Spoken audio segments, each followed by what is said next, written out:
kali ini kita akan memperkenalkan podcast kita nih. Namanya apa, Kak? Namanya itu Mentoring Talk dan kami singkat sebagai Mentor. Nah, jadi buat pendengar semuanya, nanti kita akan menyapa dengan sebutan Mentor, oke? Nah, sebelum kita mulai percakapan, adalah baiknya buat kita memperkenalkan diri dahulu ya. Kenalin semuanya, namaku Bunga. Aku di sini sebagai host dan di sini ada partner aku. Kenalin, aku Angie dan ini adalah pembicara spesial kita yang pertama kali kita undang. Ya, boleh kenalan dulu? Halo, salam kenal semuanya. Namaku Angie juga. Aku dari Psikologi Angkatan 2021. Ada dua Angie ya, tentunya. Yang berbeda. Oke, jadi kita kali ini mau ngobrolin tentang apa sih? Kita mau ngobrolin tentang self identity ini. Itu apa sih itu? Jadi self identity ini berfungsi untuk teman-teman semuanya menambah insight tentang gimana sih cara kita mengenali diri sendiri, terus yang cocok, yang relate dengan kita itu apa. Jadi kita bisa memaksimalkan potensi-potensi yang ada di sekitar kita. Kita rasa ke Angie yang ini sangat cocok gitu buat jadi pembicara dan buat sharing-sharing pengalaman. Jadi menurut Kak Angie sendiri, penting nggak sih tentang memahami apa itu yang Kayak mengenali diri sendiri itu penting nggak? Kalau menurutku mengenal diri sendiri itu sangat penting ya, karena kalau kita nggak mengenal diri sendiri, kita nggak tahu kita ini mau apa, mau mulai tujuan apa, kedepannya mau ngapain. Jadi sebenarnya kalau dari segi mungkin dari segi passion, dari segi kerja, menurutku mengenal diri sendiri itu sangat penting untuk mengarahkan kita nantinya kita mau ngapain. Tapi selain itu mengenal diri sendiri itu selain dalam hal passion dan kerja, ya aku juga baru-baru ini kalau mengenal diriku sendiri itu juga penting untuk lebih memahami seperti apa yang buat aku bahagia, apa yang buat aku sedih, marah. Jadi aku lebih bisa menerima diriku sendiri, aku lebih bisa understanding diriku sendiri. Jadi kalau dibilang penting sekali, dan itu benefitnya mencakup luas gitu, nggak cuma di dunia kerja aja, tapi di keseharian itu akan sangat membantu kalau kita bisa mengenal diri sendiri. Poinnya adalah sangat penting sekali ya teman-teman untuk mengenali diri sendiri juga biar kita nggak salah gerak, nggak salah langkah seperti itu. Nah, yang bikin kepo nih, gimana nih caranya kita bisa mengenali diri sendiri? Mungkin dari Kak Angie sendiri Ada pengalaman dari cara kakak bisa tahu oke, aku sukanya ini, passionku di sini. Itu cara yang dari tahu kakak gimana? Kalau dari aku, mungkin sekarang aku juga nggak bisa bilang aku udah 100% mengenali diri sendiri tuh ya. Itu kan pasti proses ya, itu proses yang susah dan untuk setiap orang tuh berbeda-beda gitu waktunya. Tapi kalau buat aku, menurutku poin dimana aku tuh bener-bener nggak kenal diriku sendiri itu waktu SMP gitu. Itu bener-bener kayak aku tuh bingung bahkan tentang pertemanan, kayak pertemanan apa sih yang cocok buat aku, terus hobinya apa sih, aku suka ngapain, terus kenapa aku tuh emosional. Jadi semua hal itu aku tuh nggak paham tentang diriku sendiri. Cuman gimana akhirnya kayak perlahan-lahan, mungkin juga karena faktor bertambah umur, bertambah pengalaman ya. Tapi yang aku lihat dari beberapa tahun ini yang bisa buat aku lebih mengenal diri itu explore gitu. Jadi explore berbagai hal. Mungkin dari SMP itu karena aku saking bingungnya gitu ya. Jadi banyak explore banyak hal. Jadi mungkin tuh sebenarnya kebingungan itu tuh menjadi salah satu faktor yang membuat aku akhirnya bisa mengenal diri gitu. Karena kalau eksplorasi dulu aku sempat menekuni kayak dulu suka ikut biologi. Ternyata suka, terus suka bisnis, ternyata suka. Sempet juga menekuni kayak hidup nyanyi gitu, sebenarnya enggak juga. Jadi justru dengan eksplorasi itu, dan setelah eksplorasi itu harus merefleksikan diri, nggak cuma nyoba-nyoba aja tapi nggak ada konklusinya. Nah justru dengan mencoba itu, kita kayak harus nyoba, aku suka nggak ya? Terus kayak waktu ada masalah susah, aku tetap bisa enjoy nggak ya? Terus ini ke depannya cocok nggak ya buat aku? Jadi melalui eksplorasi dan kita merefleksikan kembali ke diri sendiri, itu menurutku cara yang sangat baik untuk mengenali diri. Tapi ya juga bukan tentang pekerjaan aja gitu, bukan tentang bidang yang kita suka, tapi juga ke pengalaman-pengalaman di hidup, seperti cara kita mencari lingkaran pertemanan yang cocok dengan diri kita. Karena waktu SMP, aku sempat di lingkaran pertemanan yang aku tuh kurang cocok gitu, tapi waktu itu aku cuma ngikut-ngikut aja, ya yang lain gak apa-apa kok, atau kayak yang lain juga oke. Itu aku nggak merefleksikan ke diriku sendiri, tapi waktu mulai bertambah umur, aku merefleksikan kembali, oh ternyata aku tuh nggak cocok di lingkungan kayak gini. Terus apa yang bisa aku lakukan? Ya aku berusaha beradaptasi, tapi juga tidak memaksakan diri karena memang itu bukan cocok dengan aku. Jadi ya kembali itu sih eksplorasi dan merefleksikan diri. keren banget sih ya. Kalau aku pribadi, kalau aku cari ekspor, tahu nggak pikiran sih kalau aku harus ekspor, coba-coba dan cari, oh kalau aku lagi di posisi yang nggak enak aku tetap enjoy nggak ya kayak gini. Nah itu penting banget sih teman-teman buat cari solusinya. Bisa ya. Oke, kemudian tadi kan kamu bilang itu kamu sempat sebelumnya itu kamu sempat coba di bidang biologi terus bahkan pengen nyanyi. Terus kalau sekarang aku lihat di LinkedIn kamu itu ada banyak banget pengalaman-pengalaman atau apa ya kayak passion yang kamu sukain itu gimana asal mula kamu oke kayaknya aku suka di sini aku nyaman ngerjain ini itu gimana awalnya kamu tahu kalau kamu itu suka sama hal itu. Jadi aku tuh sebenarnya suka sama banyak hal gitu. Kayak aku karena aku tipe orang yang kayak kalau aku nggak kerjain ini tapi ngerjain yang lain tuh aku emang sama ini. Jadi dulu aku tuh seneng ngambil banyak hal. Cuman seiring waktu aku ngerasa kayak salah satu hal yang aku suka lakukan itu menulis gitu. Karena kalau aku lagi pusing, lagi banyak pikiran, menulis tuh cara buat aku kayak apa ya? Kayak structure my thoughts gitu dengan menulis. Cuman dulu aku tuh gak kepikiran nih kalau aku mau nulis tentang apa kan kayak aku harus mencari topik sesuatu kan. Jadi itu lumayan topik yang aku berbumbu karena aku juga suka berbicara, menulis. Jadi aku perlu nyari sampingnya itu. Terus suatu hari waktu SMP juga jadi ya banyak terus juga waktu SMP gitu. Waktu SMP juga ini ada pengalaman di mana aku tuh diremehkan karena nilaiku jelek lah kayak gitu lah intinya. Terus karena pengalaman itu motivasi aku untuk belajar dan setelah belajar tuh aku sadar kayak sebenarnya apa ya nilainya orang terus performanya orang itu nggak cuma ditentukan dari IQ, nggak ditentukan dari dia bakat atau enggak, cuman dia ini mau effort atau enggak, dia mau motivasi atau enggak. Terus setelah aku kayak mengalami itu, aku jadi punya dorongan, oke sepertinya aku tuh kayak membantu murid-murid yang gitu kayak aku, yang mungkin dia diremehkan sampai dia tuh malas belajar padahal harusnya dia tuh bisa. Akhirnya aku juga ngambil psikologi waktu SMA, aku nyoba psikologi dan suka. Akhirnya ya di kuliah ini ngambil psikologi dan semakin mendalami itu akhirnya menemukan suatu hal yang memang ya aku mau menekuni di sana. Oke, terus kalau aku tanya nih, apa yang kamu rasain kalau kamu itu lagi nulis atau menulis apapun itu? Kalau sebenarnya tergantung topiknya juga sih. Kalau memang aku lagi nulis tentang topik yang aku suka, yang aku tuh pernah nulis tentang kayak artikel tentang pendidikan gitu, cara membantu anak-anak ini belajar belajar belajar bahasa Inggris dengan seru. Kalau lagi dapat flow-nya itu benar-benar kayak lancar banget gitu. Kayak aku juga susah jelasinnya, cuman kalau udah dapet topiknya, flow-nya udah enak semua itu kayak benar-benar enak, kayak pikirannya jadi kayak lancar gitu lah. Jadi kayak tertuang semua gitu di sana. Kalau misalnya sama menulis ya kan kita ngomongin menulis soalnya aku penasaran kalau menulis apa ya kayak pernah nggak kamu tuh kok bosen banget nulis kok kayaknya apalagi menulis kan jarang banget orang suka menulis kok bosen banget nulis terus pernah nggak ada kepikiran kayak udahlah cukup lah sebenarnya dulu pernah sih, jadi dulu tuh awal-awal aku nulis emang belum fokus ke yang minatku di bidang ini. Jadi awal mula aku nulis tuh lebih ke kayak tentang lifestyle, blogging gitu lah. Terus kalau aku tuh nyari kayak aku tuh mikir aku nih kok kayak cuma nyari topik demi membuat artikel ya. Sebenarnya aku tuh nggak mau nulis tentang hal ini. Itu sih itu suatu hal yang aku pernah rasain gitu. Dan secara nggak sadar aku tuh mulai nulis tentang hal yang aku emang tertarik. Walaupun pada saat itu aku tuh belum tahu jelas gitu, aku mau ambil ini, yang mau psikologi belum tahu jelas. Cuma secara nggak sadar aku akhirnya mulai tulis tentang hal yang aku suka. Dan waktu aku nulis tentang hal yang aku suka, tau dulu kayak niat kalau memang aku nulis sesuai passionku, itu aku nggak merasa bosan gitu. Dari aku kan dari tadi ngomongin kayak passion, kebutuhan kayak gitu kan semua orang tuh nggak luput dari kekurangan kayak gitu. Nah, buat kak sendiri gimana sih cara memaksimalkan kekurangan yang ada gitu? Tapi kita sebagai manusia juga ingin berprogres. Oke, kalau kekurangan kan ya itu kayak disebutkan tadi, kita semua tuh pasti punya kelebihan dan kekurangan. Dan mungkin kalau ada kekurangan, orang-orang mungkin bilang kayak ya udah kayak hadapin aja, atasin aja. Cuman kadang-kadang nggak segampang itu gitu ya.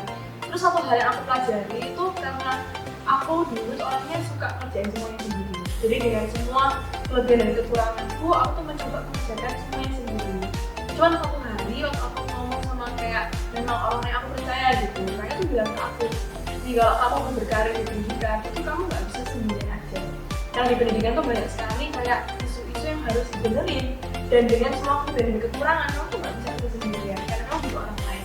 Terus dari itu aku tuh sadar kayak salah satu cara untuk mengatasi kekurangan kita adalah kita mencari tim gitu. Karena kita ya makhluk sosial, kita butuh bersama dengan orang lain. Kita tuh harus mencari tim yang bisa melengkapi itu. Jadi aku bisa belajar dari kelebihannya, dia bisa belajar dari kelebihanku. Jadi dia juga bisa meng-cover kekuranganku. Itu contohnya kayak simpel aja, kayak waktu kerja kelompok di kelas gitu. Karena aku walaupun aku suka tulis, tapi aku tuh nggak terlalu kebiasaan nulis bahasa Indonesia sebenarnya. Jadi masalah grammar dan lain-lain aku tuh agak susah gitu. Terus teman kelompokku ini dia tuh sangat pintar nulis bahasa Indonesia, jadi kita tuh kayak saling melengkapi gitu. Dan teman kelompokku yang lainnya dia tuh sangat pintar mengelaborasi. Jadi kita tuh kayak saling melengkapi kekurangan satu dengan yang lain. Dan dengan cara itu kita bisa belajar dari kelebihan mereka. Akhirnya sekarang secara nggak langsung ya grammar Indonesia aku membaik gitu. Keren banget sih. Intinya kolaborasi ya. Iya. Ngomongin kolaborasi, nah kita kan pasti menemukan kecocokan dan tidak kecocokan. Kamu ada nggak sih pengalaman kayak kamu nggak cocok sama orang dan gimana cara kamu menyikapi dan Tentunya pasti ada ya kayak pengalaman nggak cocok sama orang. Terus apalagi kalau di organisasi, kepanitiaan kita tuh banyak sekali orangnya. Cuman salah satu kayak pikiran yang aku punya gitu ya, kalau misalnya di organisasi ini kita kerja sama orang ini susahnya gitu. Terus kita merasa aduh nggak cocok sama kayak caranya orang ini guyon, nggak cocok sama orang ini kayak ngomong-ngomong. Cuman habis aku pikirin lagi itu kan bisa di organisasi gitu. Dan kita tuh nggak bisa memaksakan diri kita cocok sama semua orang. Cuman di situ kita kan lagi kerja nih sama mereka. Jadi yang pikiran aku pegang itu dari setting itu aku harus profesional sama dia. Walaupun mungkin aku nggak suka caranya dia guyon, nggak suka caranya dia gimana. Yang penting kalau kerjanya oke, dia mengerjakan job desk dan lain-lain ya udah. Karena itu kita memang setting profesional. Tapi beda lagi kalau sama pertemanan gitu ya. Kalau kita emang mau membangun pertemanan dengan orang itu, kalau kita kerja kelompok bareng atau setiap hari, ya ada baiknya kita selain berusaha kompromi kita bisa mengerti dia. Ini kayak kenapa sih kamu kok kayak males kayak gini? Kenapa sih kok guyon gue kayak gini? Mungkin ya kita menanyakan terus dia menjelaskan dia, kita bisa lebih mengerti. Jadi ya lebih ke berusaha mengerti dan berusaha kompromi. Dan kalau memang bisa jadi profesional udah nggak tahan ya udah kita ya act profesional aja menurut itu. iya benar banget sih, karena nggak semua orang bisa menerima kita semuanya ya. Jadi ada yang terima, ada yang enggak, dan nggak semua sifat kita 100% itu diterima. Oke, dari kamu ada? Aku ada pertanyaan sih. Tadi dari kamu udah ngejelasin passion apa, terus kamu sudah ngejelasin juga kayak cara kamu beradaptasi sama lingkungan teman-teman. Karena kan yang beradaptasi itu kita yang beradaptasi sama lingkungan yang beradaptasi sama kita. Nah, aku mau tanya nih, kira-kira kamu punya goals jangka pendek sama goals jangka panjang yang pengen kamu capai di tahun ini deh, sebelum tahun baru, sebelum next year? Oke, kalau short term goal tahun ini ya menyelesaikan AFL.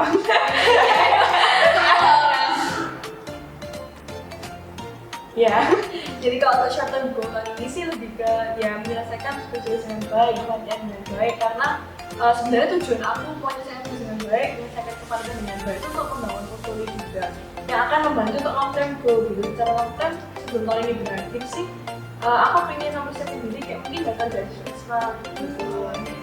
Terus mempersiapkan minimal dari UC BSC gitu, di dasar psikolog. Jadi short term goal ini untuk mempersiapkan long term goal. Kira-kira dari kamu mempersiapkan long term goal itu apa yang kamu lakukan? Step by stepnya gimana? Apa yang bakal kamu rencanain? Yang pertama kalau buat aku ya kalau kamu capai long term goal yang benar-benar long term gitu. Kalau aku tuh dari awal semester 1 kalau nggak salah kayak di Shopee aku kan nemu akrilik gitu. Itu kayak apa bucket list gitu lah, akrilik bucket list hal-hal yang mau kita capai. Nah, aku tuh pertanyaan bilang kayak ya lucu gitu kayak di majalah dia. Cuman itu habis aku datang ke rumah, aku mulai nulis gitu bucket list apa yang aku mau capai yang mesti selama aku punya ini gitu. Dari semester 1 aku pengen itu, terus karena aku tuh ngeliat itu ya setiap hari di kamar tuh ada gitu. Jadi aku ngeliat itu aku jadi kayak fokus, oke. Aku tuh paling inget pertama kali semester pertama aku tulis aku tuh mau jadi kepanitiaan Inggris kayak psikologi. Oh iya. Jadi aku kayak bener-bener fokus kayak aku harus daftar ini baru aku udah nyentang. Terus semester 2 aku mau ikut research ini, terus ya tuh aku lakuin gitu. Jadi kita harus pertama tuh setting dulu long term goal kita apa, dan kita ingat itu setiap hari kita tulis itu. Nggak bermaksud untuk pressure, tapi untuk menginspirasi kita dan kita terus ingat kayak gitu. Nah setelah ada long term goal ini, karena long term goal itu mungkin sesuatu besar yang kita susah mencapainya ya. Dan kalau sesuatu itu terlalu besar untuk kita capai itu justru nggak memotivasi gitu, karena kan terlalu susah. Jadi yang aku belajar juga dari pelajaran psikologi gitu ya, ada long term goal besar yang ingin kita capai, ada baiknya kita tuh breakdown. Oke, dari long term goal ini hal apa yang aku bisa lakukan sekarang itu. Mungkin kalau long term goal kita, aku mau magang di luar negeri, yang bisa aku lakukan sekarang adalah ya aku mendapatkan nilai yang bagus, aku mendapatkan pengalaman di kuliah, aku jadi organisasi yang memperbesar peluangku untuk terima magang di luar negeri.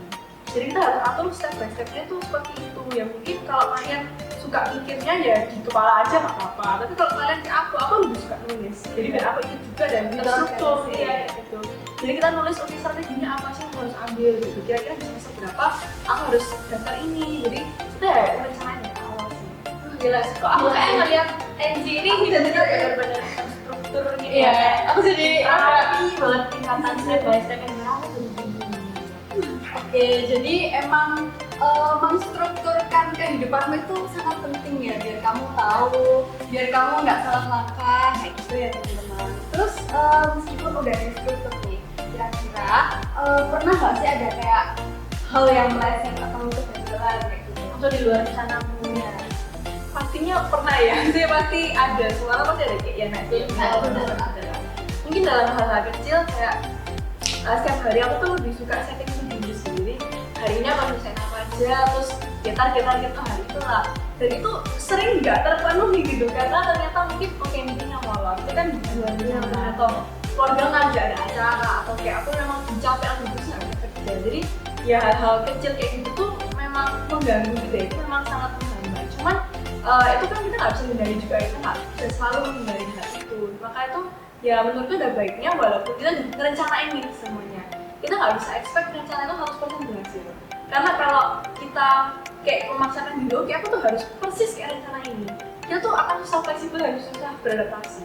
Jadi walaupun ada rencana, kita harus kayak punya open mind, oke ya ini memang rencana yang terbaik untuk saat ini, tapi kalau suatu hari ada perubahan ya aku harus bisa handle itu gitu. Jadi kita harus bisa menerima kalau emang ada situasi yang kita nggak bisa kontrol gitu. Jadi tentunya untuk bisnis ini COVID datang, kalau dia nggak bisa beradaptasi kan dia juga nggak akan survive gitu. Jadi ya kita walaupun punya rencana, kita harus juga bisa fleksibel, kita harus bisa ya menerima kondisi itu dan nggak terlalu stuck di kebingungan itu.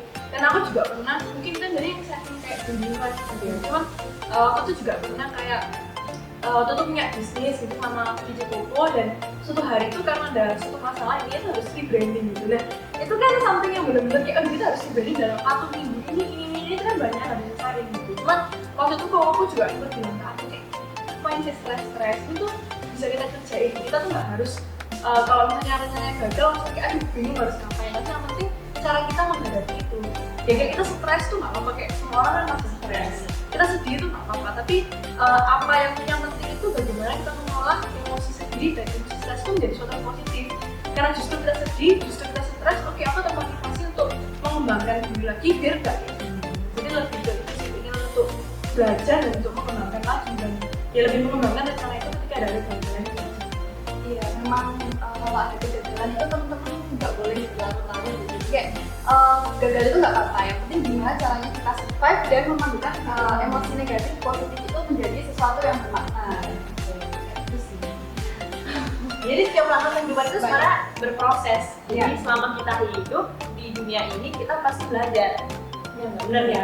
Nggak melulu mulus, nggak perlu naik, jadi kayak ada Terus kayak tadi kamu sempat nyinggung kamu ada bisnis, aku juga sempat lihat di Instagram kamu punya bisnis akrilik. Kamu juga yang foto itu kan. Nah, terus kamu juga sekarang kalau nggak salah ikut SU psikologi, terus kemarin juga sempat ikut Inggris, terus pernah jadi asisten penelitian di beberapa itu kamu nggak pusing kah?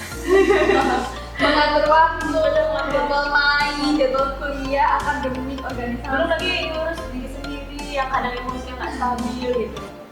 Nah itu ya sebenarnya kayak bener-bener baru-baru banget ini minggu lalu lah Senin sampai Jumat, itu kan baru minggu pertama kuliah ya, tapi aku udah bener-bener ngerasa stres gitu kan. Aku masuk kuliah semester 3 dengan 23 SKS, habis itu ikut SU dan juga ada ya ini kepanitiaan lainnya, dan juga harus handle kerjaan itu, dan karena pergi sama teman-teman, pergi sama keluarga, itu bener-bener kayak minggu lalu aku tuh bener-bener ngerasa aku tuh gak punya waktu berdiri sendiri, dan itu sangat mengganggu sampai aku tuh bener-bener waktu di kelas kayak udah malas, terus kayak jenuh aja gitu loh.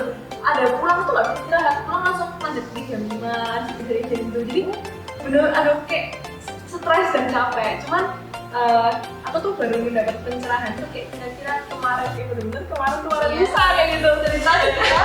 Aku tuh ketua SU itu bilang waktu kita hapus gitu, dia bilang kayak our self worth itu nggak diukur dari seberapa sibuk kita dan seberapa produktif kita. gitu. Aku kayak iya kayak bener juga gitu. Aku tuh gini tuh juga bukan dari tuntutan orang, tapi karena aku ngerasa aku harus kayak gini. Padahal memang bener self worth kita tuh nggak gini, itu pun dari produktivitas kita. Memang bener kita harus produktif untuk mencapai hal-hal yang kita mau, itu memang bener. Cuman ada kayak kalau di kurva tuh dulu di belajar sekolah kan diajarin gitu ya, kalau ada titik di mana itu terus naik gini, tapi kalau kita naik di luar kapasitas kita tuh bakal turun gitu. Jadi kita kalau mau produktif itu iya, tapi kita harus lihat kapasitas kita juga. Kesadaran kita tuh gimana, dan memang saat ini aku mengakui sudah melampaui batasku gitu. Tapi kan sudah terlanjur, jadi gimana lagi dengan kalau memang sudah kita dari situasi yang kayak gini ya, satu-satunya yang belakang tuh dijalani gitu. Dan kalau gini berarti aku udah benar, aku harus lebih merencanakan dengan lebih baik gitu. Harus lebih disiplin dengan diriku sendiri. Kalau aku ada belajar dari segini ya udah, aku nggak boleh HP, nggak boleh prokrastinasi, karena kalau enggak itu kan mempengaruhi hal-hal yang lain gitu. Jadi ya memang agak kewalahan ya sekarang, cuman ya jadi terobos aja. Oh, iklan bentar nih. Kalau aku dengerin cerita Angie yang masalah tadi kewalahan, mulai burn out dan ini dan itu, kayak aku nangkapnya ke arah toxic productivity gitu.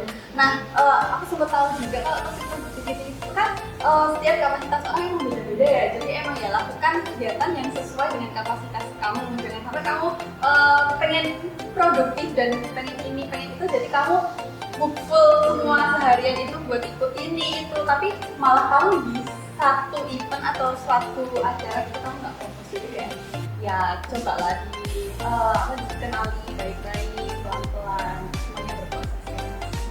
Terus Ada lagi nggak? aku ada pertanyaan lain sih. Jadi kalau kita bahas self identity kan nggak melulu tentang fashion.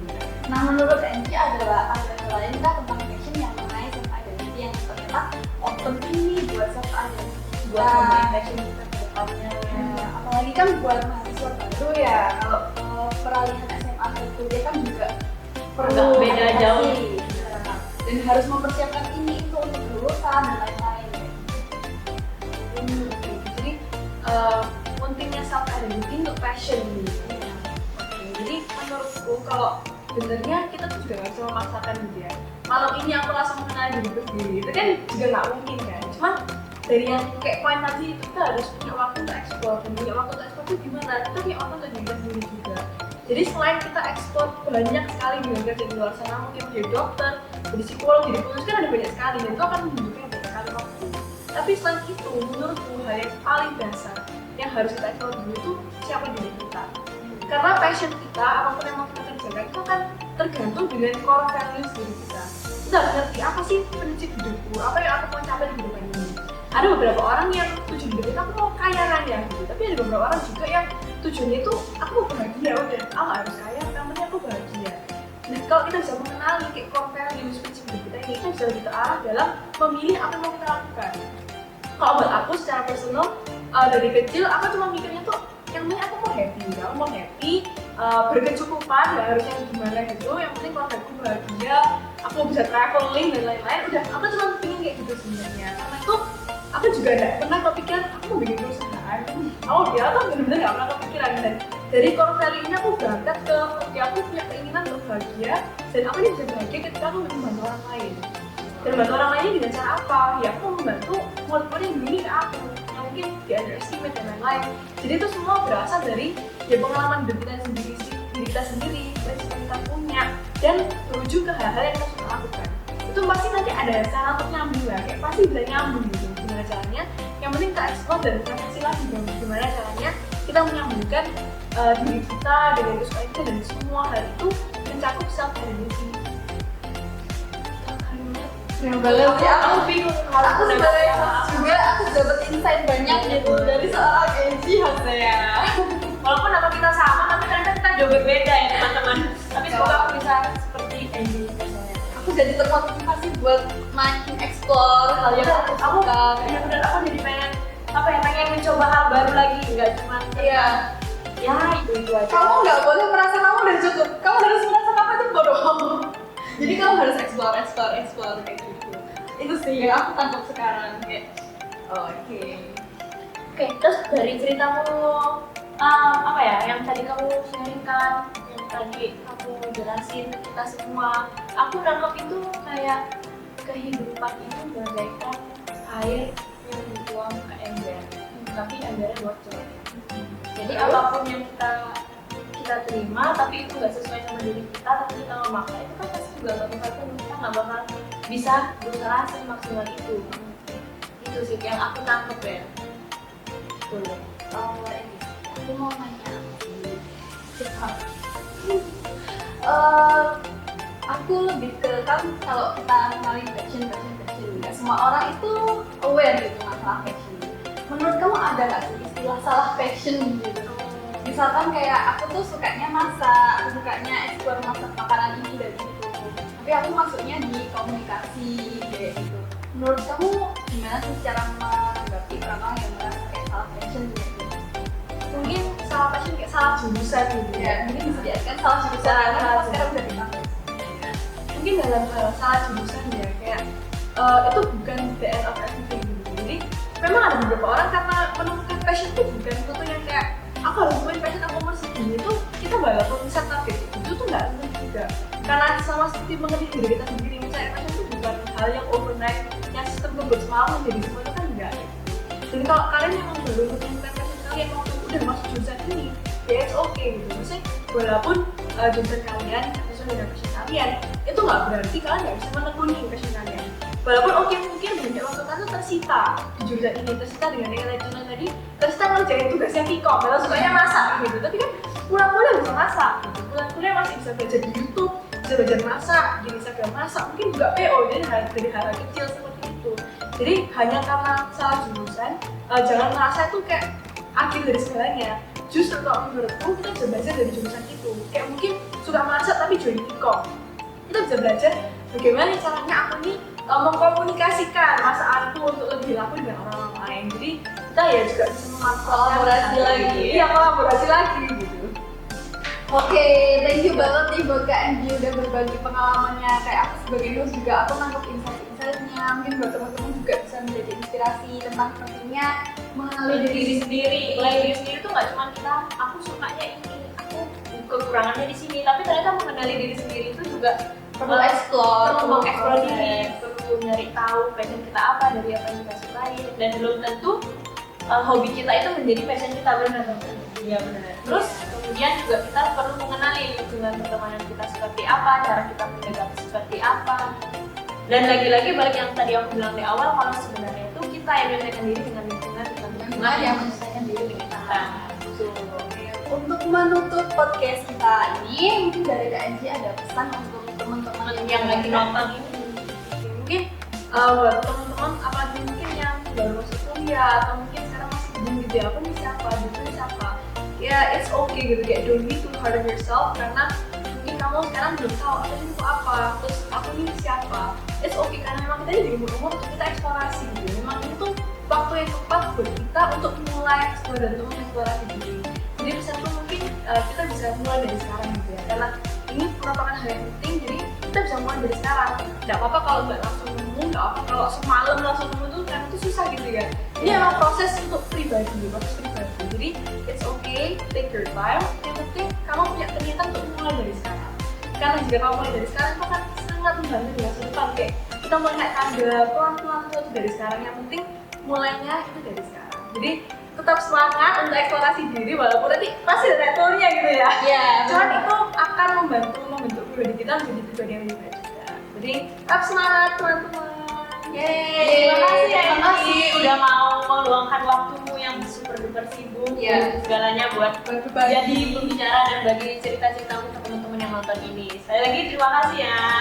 Thank you. Oke guys, mungkin podcast kali ini cukup dan see you di next podcast kita. Bye bye.